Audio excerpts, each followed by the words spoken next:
पैसा कमाना फ़र्ज़ है हम पे एज़ मुसलमान, एज़ अ कवि मुस्लिम फ़र्ज़ है, चॉइस नहीं है। आप अपनी बीवी को एक प्यारा-सा नाम दें, आयशा का अल्लाह के नबी सल्लल्लाहु अलैहि वसल्लम ने आइश नाम रखा हुआ था। आप अपनी बीवी को प्यार के नाम से बुलाएँ, शौहर को प्यार के नाम से बुलाएँ।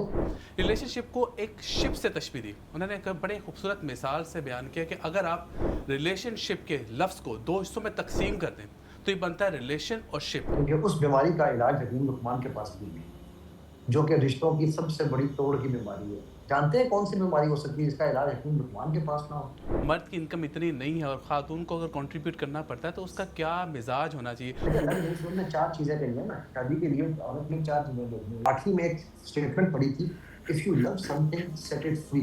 If it comes back to you, it's yours. If it doesn't, सही। It was never meant to B."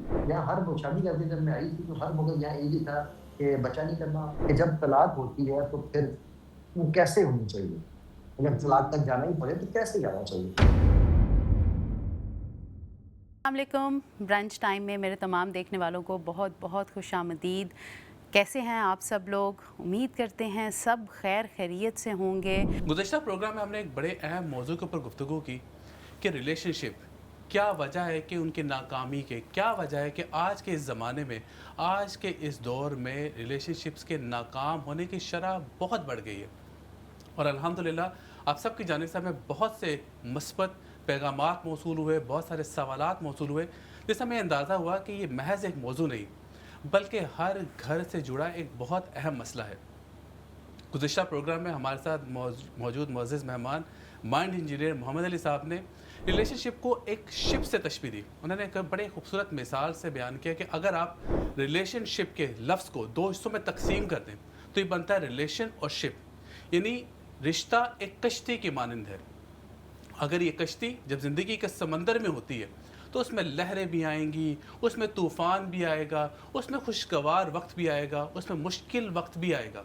लेकिन अगर इस कश्ती में मौजूद दो मुसाफिर अगर मिलकर काम करेंगे, एक दूसरे का साथ देंगे, तो बड़े से बड़े तूफ़ान से भी गुजर जाएंगे। लेकिन अगर यही दो मुसाफिर एक दूसरे से लड़ते झड़ते झगड़ते रहेंगे तो फिर शायद किसी तूफ़ान की भी ज़रूरत महसूस ना हो इस कश्ती को डुबोने के लिए।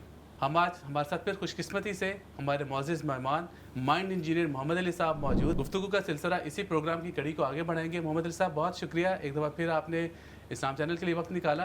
मैं चाहूँगा कि इंतहाई अहम मौजू है और हमारी आदत किस तरह की होनी चाहिए जो एक मज़बूत रिश्ते की बुनियाद बने। बिस्मिल्लाहिर्रहमानिर्रहीम। वालेकुम अस्सलाम व रहमतुल्लाह। जज़ाकल्लाह खैर, आप लोगों ने दोबारा इनवाइट किया और मुझे खुशी है कि अल्हम्दुलिल्लाह लोगों ने इसके ऊपर बड़ी मुस्बत फीडबैक भी दी है हमें सबको।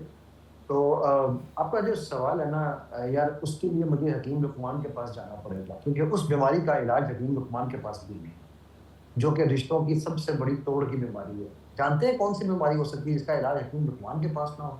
सही। जी। शक की बीमारी।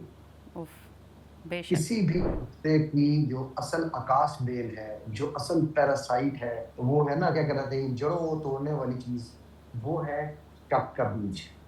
वो कोई शक शक नहीं। अगर बीवी को हो जाए, तो खतरनाक, वो शक अगर मियाँ को हो जाए, तो ज़हर। और बेशक। सबसे बड़ी बात, इस शक की बुनियाद पे जो मियाँ-बीवी जो सबसे बड़ी गलती करते हैं, वो गुनाहे कबीरा की तरफ जाते हैं। एक ऐसा गुनाहे कबीरा जिसको कुरान में अल्लाह ने सूरह हुजरात में बयान किया है, एक-दूसरे की टोक मत लगाओ। ये बड़े गुनाहों में से है, छोटे गुनाहों में से नहीं है, सही। ठीक है?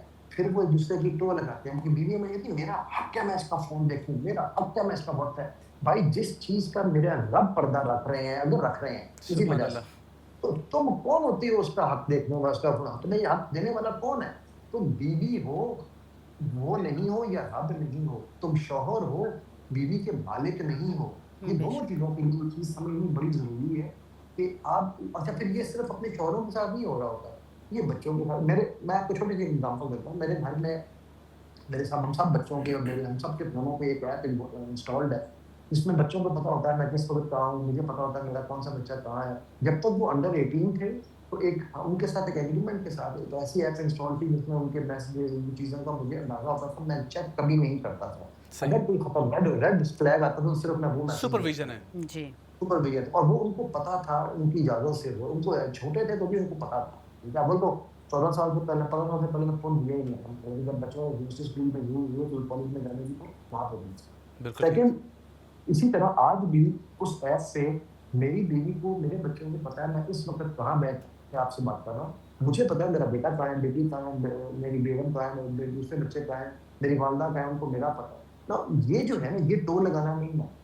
ये हम एक-दूसरे की सेफ्टी, सिक्योरिटी को देख रहे हैं। बिल्कुल लेकिन ठीक।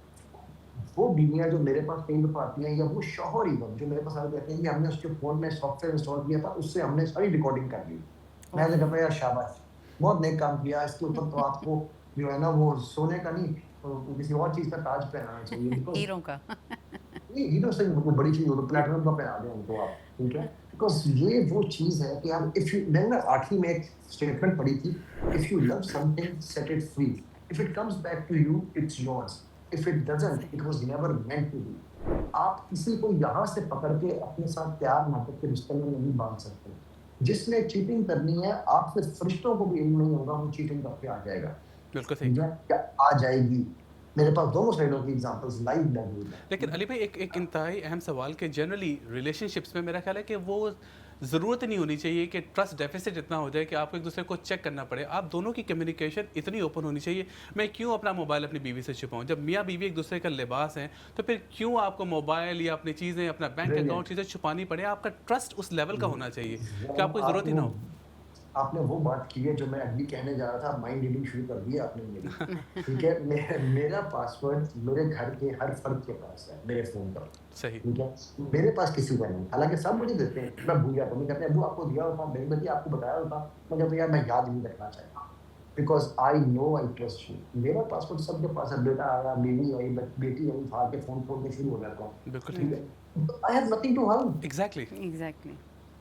Now, but still, the thing is, even if I still want to hide, don't you think I can hide? लेकिन एग्ज़ैक्टली अली आप तो भाई सारी टेक्नोलॉजी मौजूद जी। है, आपके पास सॉफ्टवेयर्स मौजूद हैं कि आप चीज़ें छुपाना चाहते हैं, तो आप छुपा सकते हैं। आप कुछ कहना चाहते ये मैं कह रही हूँ इतनी अच्छी ज़बरदस्त एग्जाम्पल आप सेट कर रहे हैं जो हम कहते हैं ना कि पेरेंट्स खुद दिखाएं रोल जो हम मॉडल। बच्चों को सिखाना चाहते हैं। तो ये तो आपने बेहतरीन एग्जाम्पल सेट कर दी, क्योंकि आजकल इस चीज़ का इतना इशू है, बच्चे अनॉय होते हैं कि हमें क्यों सर्वेलेंस हम पर लगाई हुई है, हम पर रिस्ट्रिक्शंस हैं, हमें मॉनिटर किया जा रहा है, हमें वॉच किया जा रहा है। हालांकि आप और मैं हम जानते हैं कि हम उनकी सेफ्टी सिक्योरिटी की वजह से हमें जो है ना आजकल जिस तरह के हालात हैं ज़रूरत होती है, हमें नहीं पता कि कौन सी जगह पे बच्चा किस टाइम पे मौजूद है। अगर वाकई ही कोई कभी नीड आई है, रादर देन कि आजकल एक और भी इशू है कि बच्चे आपकी कॉल लेना पसंद नहीं करते when they are with their friends, तो एटलीस्ट ये एक माँ बाप के पास बैकअप होता है कि आधी रात को बच्चा अगर कहीं है तो एटलीस्ट आप उसको देख सकते हैं कि एग्जैक्टली। वो कहाँ पे मौजूद है, या अगर वो आ रहा है तो रास्ते में है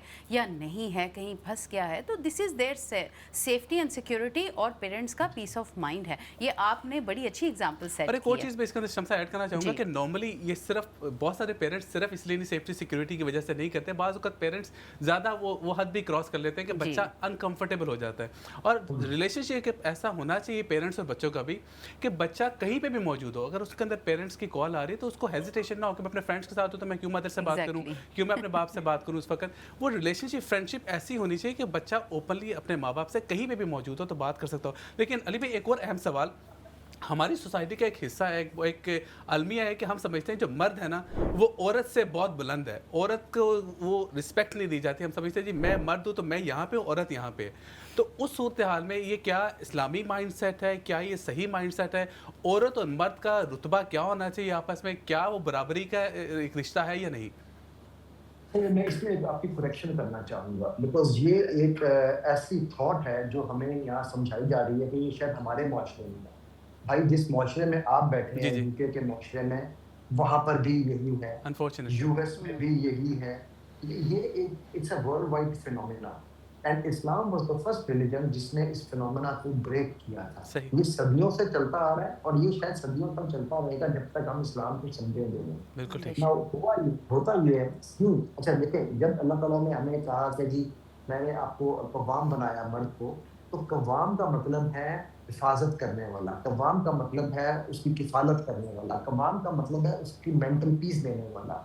बट हम लोग ये समझा कि कव्वाम की डेफिनेशन आप अगर अनफॉर्चुनेटली कुछ तफासीर, तो मैं तफासीर नहीं कहता, चलो तराजिम में हाकिम की लिखी गई है, जी। ठीक है? मैंने खुद अपनी आँखों से वो लफ्ज़ पढ़ा कि जी मर्द को औरत पर कव्वाम बना दिया गया। ऐसा नहीं है। कोई किसी को इन्होंने हुक्मरान नहीं बनाया है, ठीक है? नाउ ये जो सोसाइटी के ऊपर हम बहुत ज़्यादा इल्ज़ाम अपनी पे लगाते हैं ना, ठीक है? हम तो हैं फॉलोअर्स, साफ-सी जो बात है, सही। ठीक है? कुछ चीज़ मैं इसकी एक आपको एग्ज़ाम्पल देके बताता हूँ, बिल्कुल ये तकरीबन 15-20 साल 2004 की बात है, 3 या 4 की मैं शेल में ज़माने में काम करता था, तो मेरा एक कलीग था, वो मुझे एक वाक़या हुआ पाकिस्तान में किसी ने अपनी औरत को मारा-पीटा था, जो काफ़ी वावेला मचा, दुबई में थे हम। तो उसने मुझे मैंने वहीं बैठे हुए उसने मुझसे पूछा कि ये तुम्हारे मैसरे में होता है ऐसा अभी भी? मैंने कहा यार अनफॉर्चुनेटली ऐसे केसेस हैं, क्या कर सकते हैं? सब उसको सड़क पे मारो। तो हँस के मुझे कहने लगा वो नॉर्दर्न इंग्लैंड से था कहीं से, हँस के मुझे कहने लगा कि हमारे इलाके में आज भी होता है। उफ, बिकॉज़ औरत जो है ना वो बिल्कुल सही। हमारी खिदमत के लिए बनाई गई है और ये मैं एक वाइड माइंडसेट है ये। ब्रॉड होने की बात कर रहा हूँ। ये एक माइंडसेट है, हुँ, ठीक है? और इस माइंडसेट का तज़ाद क्या है कि औरत ये कहती है मैं भी मादर फिगर आज़ाद हो गई हूँ, मैं अब मेरा जिस्म मेरी मर्ज़ी, जी, ठीक है? और जी, सो जी। दोनों का देखिए इस्लाम को क्यों हम कहते हैं कि इस्लाम मसावात का बरा उसका क्या कहते हैं दरमियान का रास्ता इख्तियार करने का हुक्म देता है। क्यों ऐसा दीन है? क्योंकि इस्लाम हमें ये सिखाता है कि आप दोनों ने अपनी-अपनी रिस्पॉन्सिबिलिटीज़ में पैरेलल चलना है, ठीक है? अगर औरत अच्छी माँ ना बने, औरत अपनी सेहत का ख़्याल ना करे तो मर्द दुनिया में नहीं आ सकता, जी, ठीक है? सही। वो अगर चाहे तो उसको अपने पेट पे ही मार सकती है, तो इसलिए औरत का भी बड़ा इम्पोर्टेंट रोल अगर वो परवरिश ना करे, बाप झूठ बोलता है, वो बाप जो कहता है कि जी मैं बच्चे की पहली दरसगाह हूँ, बच्चे की पहली दरसगाह माँ ही है, ठीक है? कुछ भी हो जाए वो माँ ही यकीनन। रहेगी। तो आप अच्छा जब आप अपनी माँ के लिए ये एक्सपेक्ट करते हैं कि मेरी माँ को रिस्पेक्ट मिले, मेरी माँ को सब कुछ मिले, तो यार आप किसी और की माँ को क्यों नहीं दे रहे हैं? हुँ, बिल्कुल सही। ना? स्पेशली और अपने बच्चों की माँ को। अपने बच्चों को मानो एग्ज़ैक्टली क्योंकि आपको ये समझ नहीं आती कि वो फैमिली जहाँ पर ये रिलेशनशिप होता है ना, वो फैमिली मैं आपको शायद मैंने पहले पता नहीं ज़िक्र किया था या नहीं, एफबीआई की एक रिसर्च नेटफ्लिक्स पे पड़ी हुई है, जिसमें उन्होंने ये निकाली थी कि रीज़न टेड बंडी था, डेविड जेफरी डामर था, इन जैसे लोगों पे ना 100 बंदों पे उन्होंने रिसर्च की थी कि how did they become rapists and how did they become तो वो ये एफबीआई का चीज़ थी, उस रिसर्च में उसने ये कंक्लूजन ये निकाला है the top three reasons for children to do this is number one जहाँ पर माँ की हुक्मरानी हो mother is the ruler of the house number two absentia fatherhood and number three unjust treatment with one of the family देखें, members मतलब हुँ, इस तमाम या माँ चीज़ें या घर से ही बाप स्टार्ट हो रही हैं। जी, एग्जैक्टली और मजे की बात है कि उन लोगों के बारे में उनकी रिसर्च का दूसरा एक मजा तो हर लगान तो नहीं कहना चाहिए बट जो एक इंटरेस्टिंग फैक्ट है वो ये कि उनकी रिसर्च कहता है कि इन तीनों ने ये तीन बड़े टॉप हैं इन तीनों ने सबसे पहले अपनी ही माओ को कत्ल किया बिकॉज अनफॉर्चुनेटली। उनकी मेल ईगो अस्तगफुरुल्लाह। हर्ट हो गई हुँ, थी कि हमारी माँ बाप के ऊपर हुक्मरानी कर रही थी ठीक है तो देखो अगेन जहाँ पे भी इम्बैलेंस आएगा वहां पर जो पर्सनैलिटी आप दुनिया में लाके उसको ग्रूम कर रहे हैं उसकी तरबियत कर रहे हैं सही। वो पर्सनैलिटी भी वैसे ही डेवलप होगी बिल्कुल ठीक। अली भाई तो ये आप बताइएगा, सॉरी कता कलामी के लिए माफ़ी चाहता हूँ, लेकिन जब एक घर के अंदर मियाँ-बीवी आजकल का जो ज़माना है उसमें मियाँ-बीवी दोनों काम करते हैं, दोनों कमाते हैं। जब वो कवाम का एक लफ़्ज़ आता है तो क्या ये सिर्फ़ कमाने से है? क्योंकि देखा जाता है कि जब मुआशरे में ख़वातीन भी जब कमाने लगते हैं तो बाज़ औक़ात वो अपना एक डोमिनेटिंग फैक्टर आना शुरू हो जाता है। वो शायद मर्द के ऊपर ये दिखाने लग जाती है कि मैं कमा रही हूँ, मैं कर रही हूँ। तो उसका बच्चों के ऊपर क्या असर आता है? और ख़ुसूसन जब मियाँ-बीवी की नोक-झोंक, लड़ाई-झगड़ा या जब बराबरी का रिलेशनशिप नहीं रहता है, एक-दूसरे को बुरा-भला कहा जाता है, तो उसके ऊपर बच्चों के ऊपर जो वो देख रहे हैं, जो ऑब्ज़र्व कर रहे हैं, वो ज़ाहिर है कि उसका एक बड़ा नेगेटिव इम्पैक्ट आएगा सोसाइटी के ऊपर। तो उसको कैसे बेहतर किया जाए? ये तो आप मुझे जो है ना यूके में पिटवाएँगे, पाकिस्तान में तो पिटवाएँगे ही पिटवाएँगे। क्योंकि मैं जो बात अब करने जा रहा हूँ ना, वो बात बहुतों को अच्छी नहीं लगेगी, ठीक है? हुँ, पहली बात ये है कि देखिए, मैं हूँ मर्द, कव्वाम अगर मैं हूँ, तो मेरे ऊपर ये फ़र्ज़ है कि मैंने अपनी फ़ैमिली की नानो-नफ़के का बंदोबस्त कर लिया। बिल्कुल ठीक। मेरी का ना ये फ़र्ज़ है, ना ये उसकी किसी ड्यूटी में शामिल है, ना ही उसको ये करना चाहिए। वो अपने लिए अगर कमाती है, कुछ करती है, जो कमाती है वो अपने पे लगाए, अपने माँ-बाप को दे, बहन-भाई को दे। मेरा या मेरे अपने बच्चों को अगर कुछ गिफ्ट देना चाहती है, बच्चों को दे, वो अपनी तरफ से दे, मुझे कोई प्रॉब्लम नहीं। लेकिन अगर वो 10 से 10 लाख भी कमा रही है ना, तो फिर भी उसको घर का खर्चा मैंने दिया है और मैंने देना है। मेरी 4 बैंकरप्सी हैं अल्हम्दुलिल्लाह सुम्मा अल्हम्दुलिल्लाह $8 मिलियन की सबसे बड़ी बैंकरप्सी है मेरी। मैं आज भी आप अगर मेरी बहन से पूछोगे तो ये कहेंगी आपको कि हर में इनके पास अपने लिए ड्यूटी लेने के पैसे थे या नहीं थे, लेकिन घर का खर्चा नहीं होता है इन्होंने कभी भी।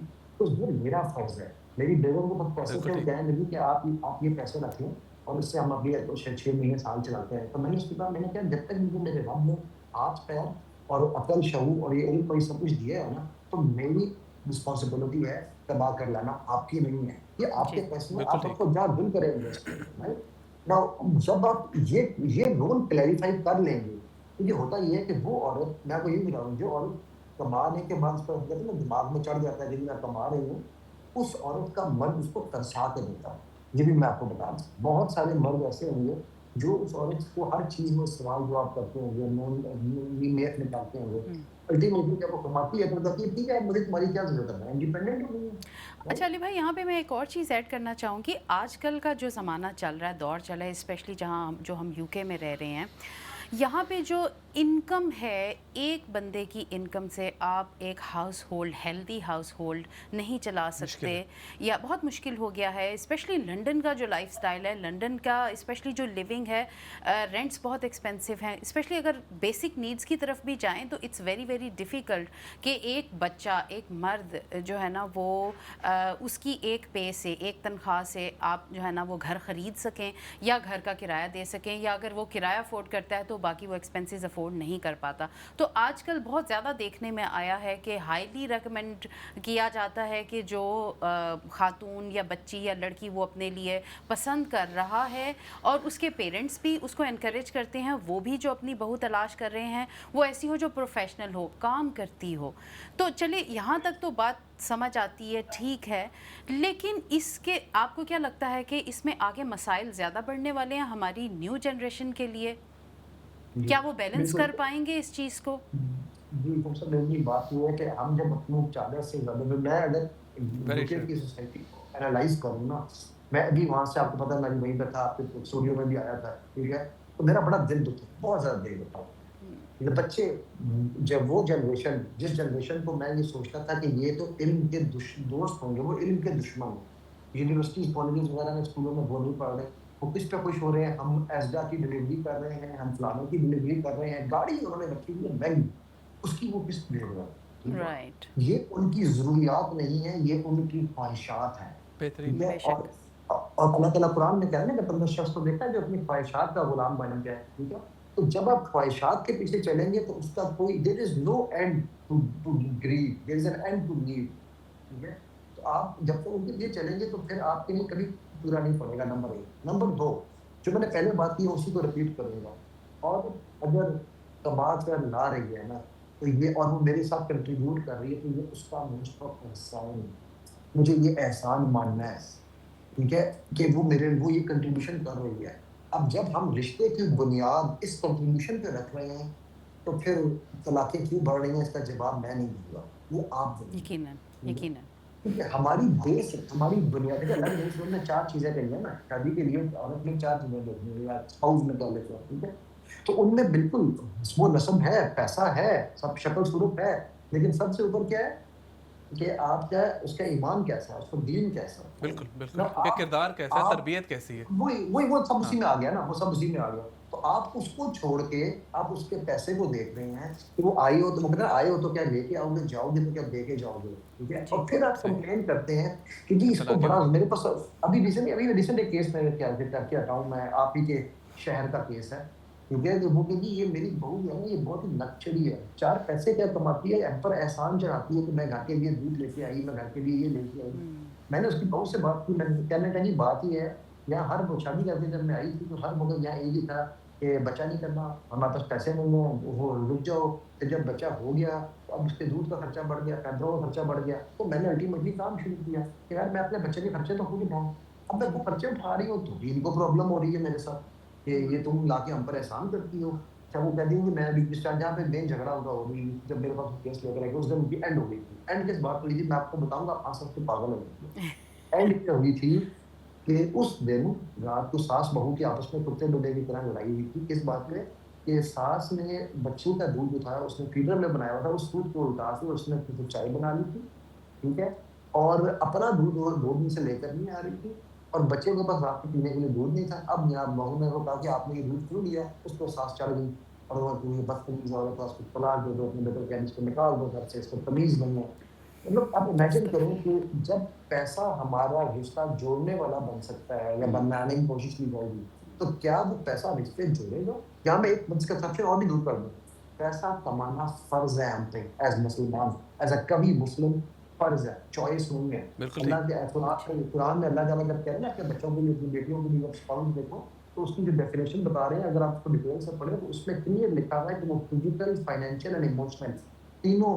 तो मैं चाहूँगा कि हम इसके ऊपर ज़्यादा डिटेल रहनुमाई जी। हासिल करें आपसे कि जनरली जब भी रिलेशनशिप्स के अंदर इस तरह के कोई भी मामला आते हैं जहाँ पे खातून भी कमा रही है और शोहर भी कमा रहा है, और अगर खातून उसके अंदर कुछ जिताना शुरू कर देती है, तो कहाँ पे आपको बाउंड्रीज, उन खवातीन को किस तरह से बिहेव करना चाहिए? अगर मर्द की इनकम इतनी नहीं है और खातून को अगर कंट्रीब्यूट करना पड़ता है, तो उसका क्या मिजाज होना चाहिए? और इसके साथ साथ एक बड़ा अहम सवाल कि अमूमन हमें अंदाज़ा है कि मुआशरे में रिश्ते कामयाब नहीं भी होते, नहीं चल पाते, और जब इस नौबत पर, इस नौयत पर रिश्ते आ जाते हैं कि आपको सेपरेशन की तरफ जाना पड़ता है, तो उस सूरत हाल में बच्चों के ऊपर क्या इम्पैक्ट आता है? क्या ऐसी आदत हैं या ऐसे तरीक़ाकार है जी। जो आपको अपनाना चाहिए कि बच्चों के ऊपर जो इम्पैक्ट है वो मिनिमाइज़ किया जा सकता है, ताकि बच्चों के ऊपर कॉन्सिक्वेंसेज ना आए? हमारे प्राइवेसी। कॉलर मौजूद हैं, उनको साथ शामिल करते हैं। जी, अस्सलाम वालेकुम।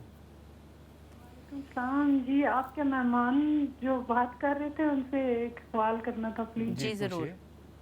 मेरा ये सवाल है कि बाज़ औक़ात इस तरह होता है ना कि बच्चे बहुत ज़्यादा मतलब जब सक्सेसफुल हो जाएं या बच्चे किसी मकाम पे पहुंच जाएं, तो उनको ये आपके मेहमान क्या कहेंगे कि उनको ख़राब करने के लिए और उनकी पर्सनल लाइफ में मुदाखलत करने के लिए बहुत सारे जो वो लोग जो बहुत ज़्यादा सिंसियरिटी के साथ आगे बढ़ के उन बच्चों को कहते हैं कि हम तो आपके बहुत खैर ख्वाह हैं और बहुत आपके मददगार हैं, और बहुत ज़्यादा मतलब कि उनके पर्सनल चीज़ों में इन्वॉल्व उलझा होते हैं। इन्वॉल्व हो जाते हैं। पूरी फैमिली को तबाह कर देते हैं, और पूरे मतलब माँ बाप की पूरी ज़िंदगी का एक जो स्ट्रक्चर उन्होंने असासा होता है। बिल्ड किया होता है वो सारा तबाह हो जाता है।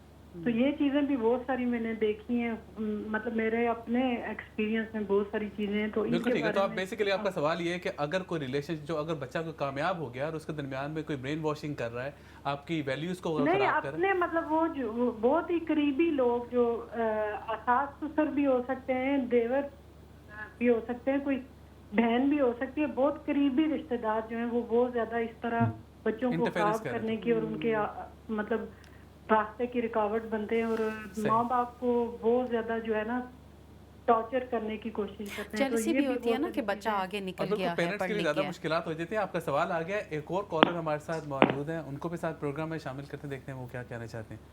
अच्छा, मेरा ख्याल है लाइन ड्रॉप हो गई है। अच्छा अली भाई, जो उन्होंने भी ये सवाल किया जी। कि जो फैमिली इंटरफेरेंस होती है और फिर पेरेंट्स को बाज़ औक़ात काफ़ी मुश्किलात का सामना करना पड़ता है, उसमें आप क्या कहेंगे?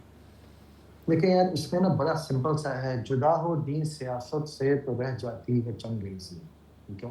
सही। हमारे यहाँ पर प्रॉब्लम ये है कि दीन हमें ये सिखाता है कि बच्चे हमारे पास एक इमानत है, और हमने उस इमानत को, हमने लास्ट टाइम भी डिस्कस किया था कि 7 साल पहले आप बच्चे को दोगे, बच्चा आपको 70 साल देगा, बिल्कुल राइट? ठीक, बिल्कुल ठीक। हो होता ये है कि हम एज़ पेरेंट्स बच्चों को जिस तरह बीवियों को हम ओन करना चाहते हैं, हम बच्चों को तो 100% ओन करते हैं।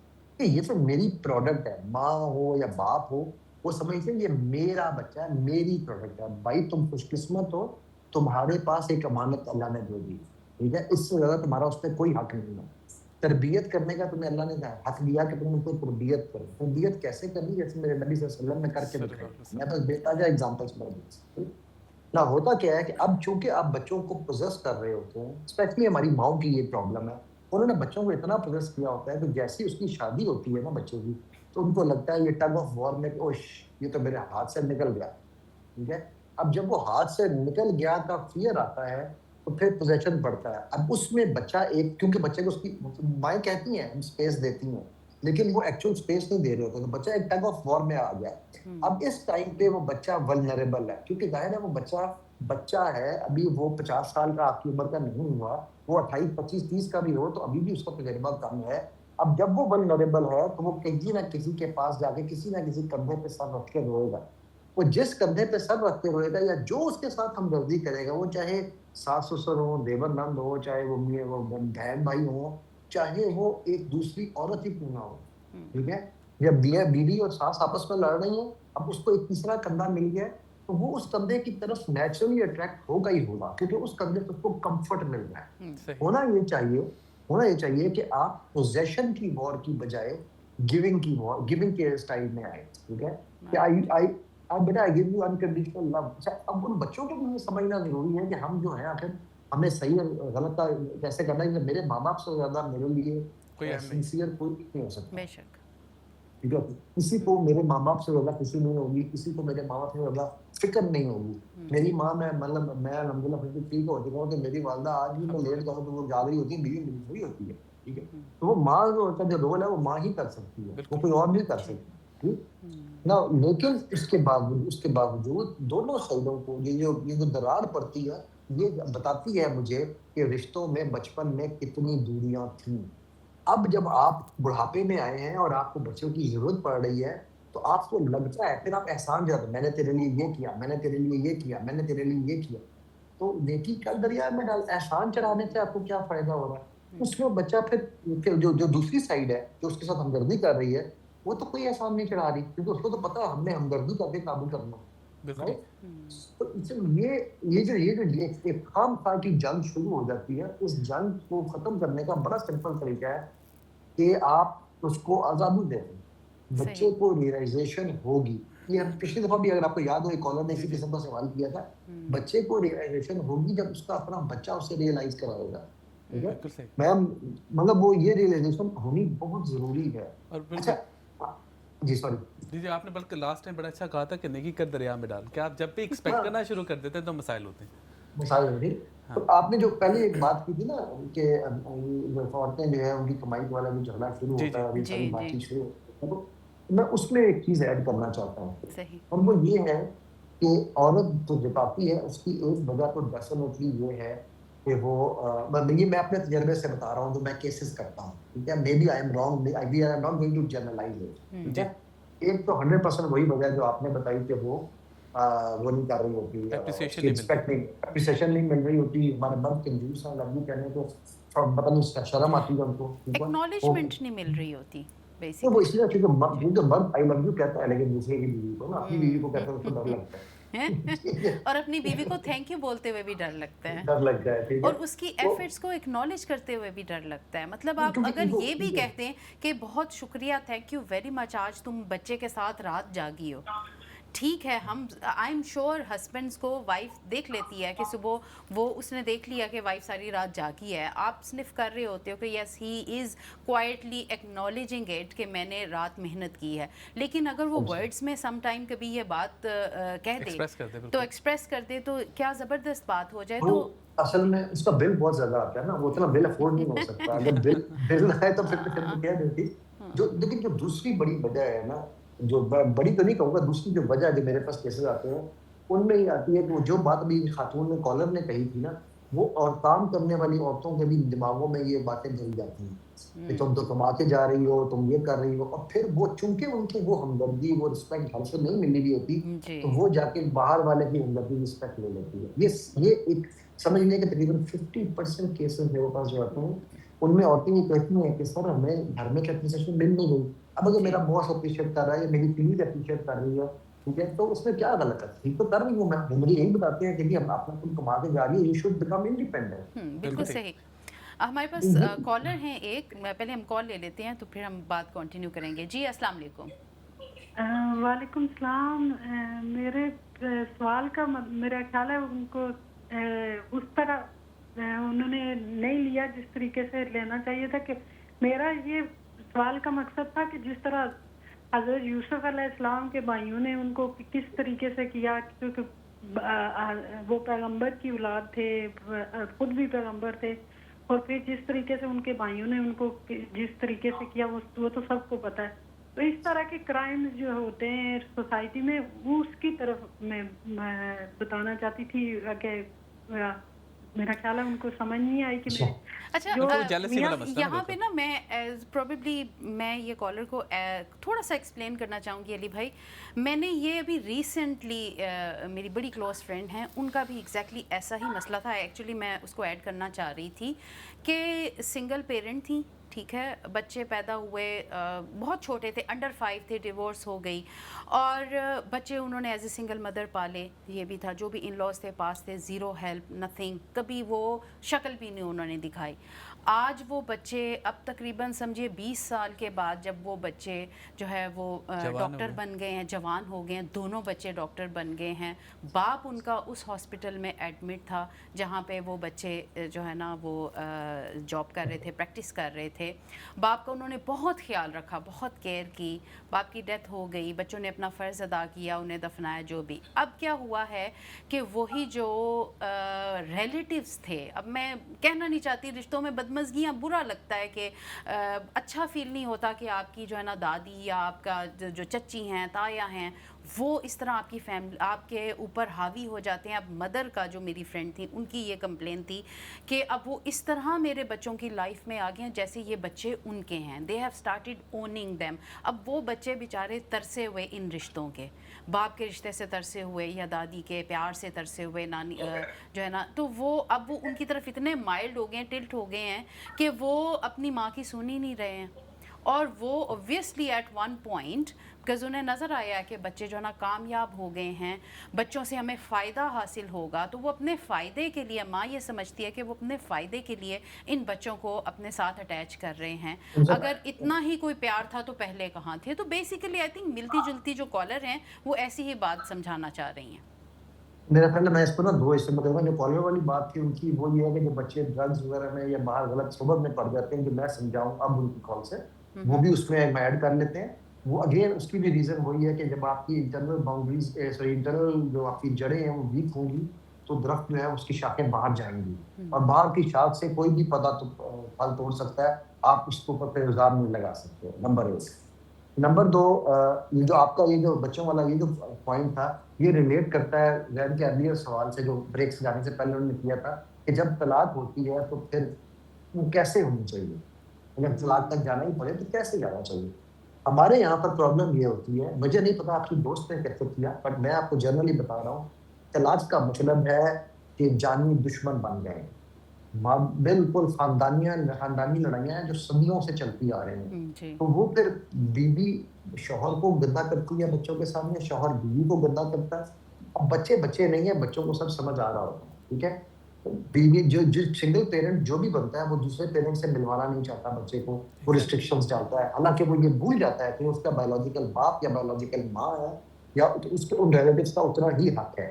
अब वो बच्चे जब तरसे हुए थे इतने सालों में और उनको जब पता चलता है कि यार हमारे साथ हुआ क्या, कि हमारी माँ ने या हमारे बाप ने अपने पर्सनल ईगो की खातिर या अपनी पर्सनल ख्वाहिशात की खातिर हमें बाकी रिश्तों से दूर रखा, तो ये बट वेरी नेचुरल है कि वो बच्चे उस रिश्ते की तरफ वापस जाएँगे। बिल्कुल सही। अनटिल एंड अनलेस वहाँ जाकर उनको कोई दचका पड़े और उनको समझ आए कि माँ ने क्यों रखा है। माँ को या बाप को ये मुँह से नहीं कहना चाहिए कि तेरी दादी ऐसी थी, तेरा चाचा ऐसा। ये हमारे घरों में आम हो रहा है, आम। आप क्यों देखें कि गोरों की तलाक़ें होती हैं। मेरी एक जानने वाली फैमिली है, उसके उनकी जो बहू है वो गोरी है, ठीक है? अब उसकी तलाक हुई हुई है उसके पेरेंट्स की। वो अपनी माँ के घर भी जाती है, उस माँ ने दूसरी शादी कर ली है और उसका भी दूसरा बाप है, वो भी उसको बहुत प्यार करता है। वो अपने पहले बाप के घर भी जाती है, अपने असली बाप के घर भी जाती है, जिसकी दूसरी बीवी है, वो भी उससे बहुत प्यार करती है। और वो दोनों मियाँ-बीवी जो पुराने एक्स मियाँ-बीवी हैं, वो जो आपस में बच्ची के साथ इकट्ठे भी मिलते हैं, तो ऐसे ही मिलते हैं जैसे वो बच्ची एक के लिए वो पेरेंट्स हैं। वो आपकी मेरी और मेरी बीवी की लड़ाई हो सकती है, हम इंसान हैं, लेकिन हमारे बच्चों के लिए हम आइडियल्स हैं। लेकिन उसके हम लिए खुद किरदार इसी को बुत को बहुत बुलंद करने की बहुत ज़रूरत है, बुलंद करने की बर्दाश्त को ज़रूरत है। बहुत बुलंद करने की ज़रूरत है, सब्र का पैमाना बहुत बुलंद करने की ज़रूरत है, जो आसान नहीं है। और ये हमारी सोसाइटी में भी ऐसे एग्जांपल्स मौजूद हैं, हमारे मुआशरे में भी बहुत खूबसूरत मिसालें भी मौजूद हैं। अली भाई, जो आपने बात की, जब रिलेशनशिप ख़त्म होता है तो उसके अंदर ज़ाहिर है एक बच्चों के ऊपर इम्पैक्ट आता है। और जो हमारी कॉलर थी, उन्होंने एक बड़ा अच्छा सवाल, जो एक और मेरा ख्याल है वो जो रहनुमाई हासिल करना चाहती थी, कि जब हसद हो जाता है, जब आप बहुत ज़्यादा कामयाब हो जाते हैं, तो बाकी आसपास के जो रिश्तेदार हैं वो किसी ना किसी तरीके से आपकी या तो ब्रेन वॉशिंग करते हैं या हसद की वजह से आपके ख़िलाफ़, आपके रास्ते में हर्डल्स पैदा करने शुरू कर देते हैं। जैसे कि हम देखते हैं कि बाज़ औक़ात सोशल मीडिया पे कोई वीडियो ऐसी वायरल कर दी, कोई पुरानी वीडियो ऐसे निकाल दी, कोई भी इस तरह की बात है जो आपके किरदार कशी हो या आपके करैक्टर के ऊपर कोई इम्पैक्ट हो या आपकी फाइनेंशियल रिलेशनशिप्स, ज़हनी सुकून के ऊपर कोई इम्पैक्ट आता हो, जिसका उस सूरत हाल में आपका अपना किरदार क्या होना चाहिए, और वैसे जनरली जो रिश्तेदार इस तरह के काम करते हैं, या रिश्तेदार ना भी हों, जो दोस्त हैं, जो भी आपके ताल्लुकात वाले हैं, वो अगर कोई भी इस तरह का नेगेटिव काम या इकदाम करते हैं, तो उस सूरत हाल में आपको क्या करना चाहिए? सबसे पहली बात तो ये कि जो भी इस तरह काम करते हैं वो सिर्फ और सिर्फ अपना ही नुकसान कर रहे हैं, वो आपका बिल्कुल कोई सही, नुकसान बज़ाहिर तो लग रहा होगा लेकिन एक्चुअली नहीं कर सकते, बिल्कुल ठीक ठीक। है? नंबर 1। नंबर 2, मैं हमेशा ये कहता होता हूँ कि देखिए हासिद, इसीलिए तो हासिद के ऊपर अल्लाह ताला ने और अल्लाह के नबी सल्लल्लाहु अलैहि वसल्लम ने हमें बहुत कुछ बताया ना, कि हासिद का क्या है और क्या उसकी है। तो उससे तो आपको ज़ाहिर है डेफ़िनेटली बचना चाहिए। आप उससे जितना बच पाओ। नंबर 3, अपने अज़कार को पूरे रखें। नंबर 4, जो उसने करना है, एक बात याद रखिएगा, जो बंदा, मैं अभी आपको छोटी-सी एग्ज़ाम्पल देता हूँ। मैंने आज तक जो अपने बारे में बेस्ट कमेंट पढ़ा है, अब तो मेरी दाढ़ी माशाल्लाह काफ़ी सारी सफ़ेद हो गई है। पहले ये ना शुरू में यहाँ-यहाँ तक सफ़ेद काली थी और सेंटर में सिर्फ़ एक सफ़ेद 2 लाइनें थी, हो गई। तो किसी ने व्यूअर ने वो 1.5 घंटे की वीडियो देखी, 1.5 घंटे की वीडियो के नीचे एक कमेंट लिखा, बड़ा मॉडर्न मौलवी है, दरमियान से दाढ़ी सफ़ेद और साइड से काली रखी हुई है, ठीक है? जैसे दाढ़ी मैंने खुद घर में बनाई है। नाउ एक तरीका ये था कि मैं उसको चैनल से हाइड करता, मैं उसको कुछ जवाब देता। दूसरा तरीका ये था, मैंने नीचे लिखा जज़ाकल्लाहु खैरन। हुँ, अच्छा, उसके बाद उस बंदे ने मुझे पर्सनल मैसेज किया, माफ़ी माँगते हुए, कि सर वो मैंने कमेंट डिलीट कर दिया है। मैंने कहा यार कोई मसला नहीं, मैंने आपको कमेंट डिलीट करने के लिए नहीं कहा था, ठीक है? तो हुँ, बात ये है, फरिश्ते से बेहतर है इंसान बनना, मगर इसमें पड़ती है कुछ मेहनत ज़्यादा, हुँ, ठीक है? हम देखिए, हम हाशिदों से, अब वो जो बहन थी कॉलर, उन्होंने हज़रत यूसुफ की एग्ज़ाम्पल दी थी कि उनके भाइयों ने उनके साथ क्या किया। तो हज़रत यूसुफ की एग्ज़ाम्पल थोड़ी-सी आउट ऑफ द प्लेट बनती है इस पर्टिकुलर केस में, जी, ठीक है? कैसे? बिकॉज़ अब अगर मैं ये कहूँ कि जी आप इस्करार पढ़ रहे हैं और आप ये करें तो इंशाल्लाह आपके साथ कुछ बुरा नहीं होगा, तो वो कहेंगे वो तो नबी थे, उनके वालिद भी नबी थे, तो उनके जी, साथ क्यों ऐसे हो गया? ठीक है? तो बात ये है कि कुछ चीज़ें ऐसी हैं जो मेरे रब ने हमें सिखाने के लिए एग्ज़ाम्पल सेट करनी है इसमें, कोई हुँ, शक नहीं। ठीक बेशक, है? बेशक, हमें अगर ये हालात हों तो आपने कैसे डील करना है? तो वो एग्ज़ैक्टली, डील करने का तरीका वो है सब्र का। जब जब कुएँ में आके यूसुफ अलैहिस्सलाम से उन्होंने कहा कि करें, तो उन्होंने क्या कहा था कि अल्लाह अल्लाह है ना, सुभान अल्लाह देख अल्लाह। रहे अल्लाह पे हैं, तवक्कुल ठीक होना है? चाहिए। बेशक, ठीक है? तो यकीन, सब्र एंड तवक्कुल, ये दोनों चीज़ें हमारे पास नहीं है आज, हुँ, क्योंकि हम शॉर्ट टाइम में शॉर्ट सॉल्यूशन चाहते हैं, बिल्कुल सही। मेहनत नहीं करना चाहते, ठीक है? हुँ। अगर हम मिसाल हज़रत यूसुफ की देंगे, तो हमें फिर सब्र यूसुफ भी लाना पड़ेगा। बिल्कुल तो सही। बेसिकली इन इन जैसे लोगों के रिएक्शन में हम कुछ नहीं कर सकते, इनको कुछ कह नहीं सकते, इनको डील क्या करना, इनको करेंगे आप? हैंडल करना, नहीं, सिर्फ़ आप यही मुझे है एक कि बात हम बताइए, अल्लाह क्या पे करेंगे? तवक्कल करें, छोड़ नहीं, दें, ऑफ़ नहीं, कोर्स नहीं, नहीं, वो तो आप यकीनन जी। मतलब जो आपके इख्तियार में, माज़रत चाहता हूँ आपको जी, रोकना, जी, जी। जो आपके इख्तियार में है वो आप कर सकते हैं। आप अपने मेजर्स पूरे करें, आपको अपनी शो ऑफ करने की क्या ज़रूरत है? क्यों बिल्कुल सही। ऐसे ऐसी एग्ज़ैक्टली, शक्लें बना के अपनी एग्ज़ैक्टली। टिकटॉकें और अपनी वो स्ट्राइकें डाल-डाल के आप खुद लोगों को कह रहे हैं आप बैल मुझे मार। देखिए, जादूगर को जादू करने के लिए 3 चीज़ें चाहिए होती हैं। आपका नाम, वालिदा का नाम या आपके जिस्म का कोई हिस्सा या कपड़ा, ऐसे ही है? हुँ, अगर वो आपको नहीं जानता तो वो आपका नाम शायद कहीं न कहीं से निकाल ले, लेकिन हुँ, आपकी वालदा का नाम वो नहीं निकाल सकता आसानी से, जी, अगर आप दें ना। हुँ, लेकिन आपका कपड़ा या आपका बाल तो वो डेफ़िनिटली नहीं निकाल सकता है विदाउट योर परमिशन, ठीक है? हुँ, तो चौथी चीज़ तो चाहिए जो मैंने मेंशन नहीं की, वो है आपकी तस्वीर। आप जी। पूरे सोशल मीडिया पे अपने हर एंगल से अपनी तस्वीरें डाल-डाल के उसको कह रहे हैं, "आ भई जादूगर आजा, आजा आजा तेरी बारी अच्छा है।" अली भाई, एक और बड़ा मुख्तसर वक्त है, एक और बड़ा अहम सवाल मैं पूछना चाहूँगा कि कहाँ पे हम बाउंड्रीज रखें। जैसे कि हमने पहले बात की कि जनरली ख़वातीन जो हैं वो अप्रिसिएशन चाहती हैं, जो स्पेशली जो वर्किंग ख़वातीन हैं, जो काम करती हैं, कमाती भी हैं, घर को भी देखती हैं, उनको कहाँ पे हमारी जो बाउंड्रीज़ हैं रिलेशनशिप पे, क्योंकि जैसे रिलेशनशिप ख़राब हो रहा होता है, क्या ऐसे रेड लाइंस हैं जो हमें लगता हो कि यार ये हमारी बाउंड्री है, ये किसी को क्रॉस नहीं करनी चाहिए, ना ये खातून को करनी चाहिए ना मर्द को, और वो कौन सी ऐसी आदत हैं जब लग रहा हो कि अच्छा बात अगर गलत डायरेक्शन में जा रही है, तो किसी ना किसी एक को मैच्योरिटी का सामना करते हुए दिखाते हुए वहाँ पे फुल स्टॉप लगा देना चाहिए, ताकि और क्या ऐसा अंदाज़ होना चाहिए कि लगे कि ठीक है यहाँ पे बात अभी हम ख़त्म कर देते हैं, हम थोड़ा सा मिजाज बेहतर होगा, गुस्सा ठंडा होगा, तो चीज़ें हालात को हम बेहतर कर लेंगे, क्योंकि जब गुस्से में दोनों लड़ना शुरू हो जाते हैं तो फिर गुस्से के किए फैसले सारी ज़िंदगी के ऊपर उसके कॉन्सिक्वेंसेज होते हैं। आप जब निकाह करते हो तो निकाहनामे पे आपने शराइत लिखी होती है ना कि ये हक महर होगा, ये इस तरह से होगा, यानी इसकी ये वो क्या कहते हैं तलाक का हक किसको है, ये सारी शराइत लिखी होती है। तो आपको क्या रोकता है आप अपने मियाँ बीवी आपस में अपनी ज़िंदगी के मसाइल रिज़ॉल्व करने की शराइत पहले क्यों नहीं लिखते? मैं जब भी कॉन्ट्रैक्ट करता हूँ ना बिज़नेस कॉन्ट्रैक्ट किसी के साथ, तो मेरी पहली जो क्लॉज़ होती है ना, वो होती है ब्रेकअप क्लॉज़। तो मुझे लोग कहते हैं, "यार तू बड़ा नेगेटिव है, तू ब्रेकअप से शुरू कर रहा है, तेरे माइंड में है कि ब्रेकअप हो जाएगा।" मैंने कहा, "नहीं, मैं एक्चुअल पॉज़िटिव हूँ कि वर्स्ट केस सिनेरियो से शुरू करते हैं and then we will go to the best one." ठीक है? बिल्कुल ठीक। सो आपको क्या रोक रहा है कि आप बैठ के तय कर लें कि अच्छा यार अगर हम में से तुम गुस्से में आई, मैं उठ के वहाँ से चला जाऊँगा। मैं गुस्से में आया, तुम उठ के चली जाना। और हमें जो चला गया, तुम्हें समझ जाना चाहिए कि यार इसका मतलब ये नहीं कि ये बदतमीज़ी करके जा रही है, जा रहा है। इसका मतलब है कि हम उस वक़्त सीन को अवॉइड कर रहे हैं। एक एक एग्ज़ाम्पल मैंने दिया है। इसी तरह हम एक-दूसरे को स्पेस देने के अगर मैं ये चाहता हूँ ना कि मेरे मेरे जो है बेटी का शौहर और उसके ससुराल वाले मेरी और मेरी बेगम की इज़्ज़त करें, तो मुझे उस बच्चे को और उसके उस माँ-बाप को अपनी मेरी बेटी को उन दोनों को इज़्ज़त देनी पड़ेगी। उसी लेवल की इज़्ज़त जिस लेवल की वो चाहती है कि मैं करूँ। मेरे दोस्त हैं हमारे शेख आसिफ ईरानी, बहुत अल्लाह ताला उनको जज़ाए खैर दे, कमाल इंसान है। उन्होंने सूरह यूसुफ कपूरी की किताब भी लिखी। तो उनकी मेरे बेटे ने ना उनसे एक सवाल पूछा और मैं ये सवाल समझता हूँ ये समरी है हमारी पूरी डिस्कशन की। सवाल था मेरे बेटे ने कहा कि शेख मुझे ये बताएँ कि उसकी शादी का हम लोग माशाल्लाह देख रहे हैं। कह रहा था शेख ये बताएँ कि what kind of a husband I should become? तो शेख का जो जवाब है ना वो एपिक है। शेख ने कहा, "be the husband you want your daughter's husband to be." वाह, बेशक, सुभान अल्लाह। ज़बरदस्त। कुछ नहीं, कोई नसीहत नहीं की उन्होंने।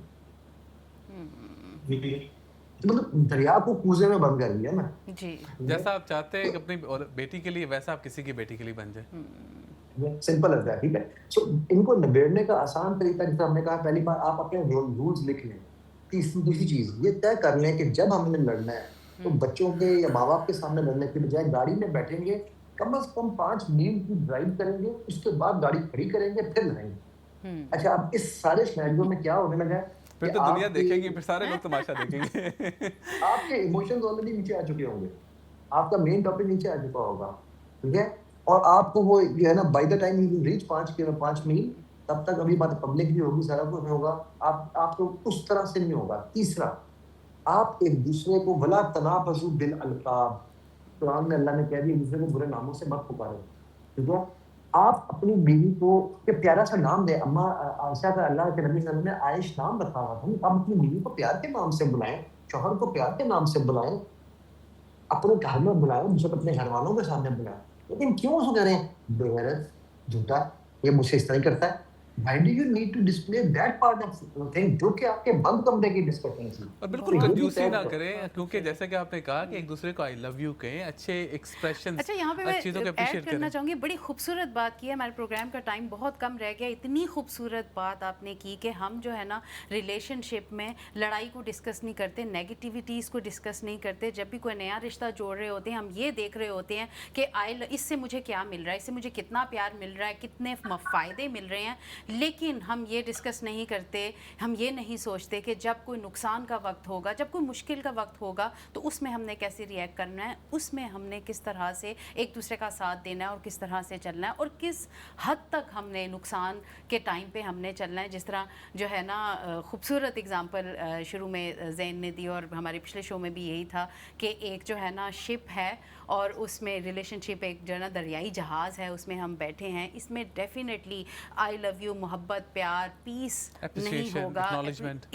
इसमें लहरें भी आएंगी, वाइल्ड वाली भी आएंगी, बहुत वाइल्ड भी आएंगी और बहुत हल्की भी होंगी। तो हमें ये सारी वो जो नेगेटिविटीज़ हैं, जो प्रॉब्लम्स मिलके हैं, काम करना है। वो भी हमने जो है ना रिलेशनशिप के शुरू में ही डिस्कस कर लें तो बेहतरीन हो जाएगा। क्यों ज़ैन? बिल्कुल, और यही बात है, जैसा कि अली भाई ने भी बताया कि आपको मिल के काम करना है। जैसे हम लड़ते रहेंगे तो हम एक दूसरे के लिए मुश्किलात पैदा करते रहेंगे। अली भाई बहुत शुक्रिया, प्रोग्राम का बड़ा मुख्तसर वक्त था, बहुत इंटेंस, बहुत अहम और बहुत हसास टॉपिक था, लेकिन यकीनन हमारे देखने वालों ने इससे बहुत कुछ सीखा होगा और हम अपने रिलेशनशिप्स को बेहतर करेंगे। बेशक। हम अपने अंदर बर्दाश्त का पैमाना भी बुलंद करेंगे और एक दूसरे को अप्रिशिएट भी ज़्यादा करेंगे। नाज़रीन, उम्मीद करता हूँ अल्लाह ताला आपका हामी नासिर और मुलाकात होगी अगले प्रोग्राम में। उस वक्त तक के लिए अल्लाह हाफ़िज़, अल्लाह फ़ी अमान हाफ़िज़। अल्लाह।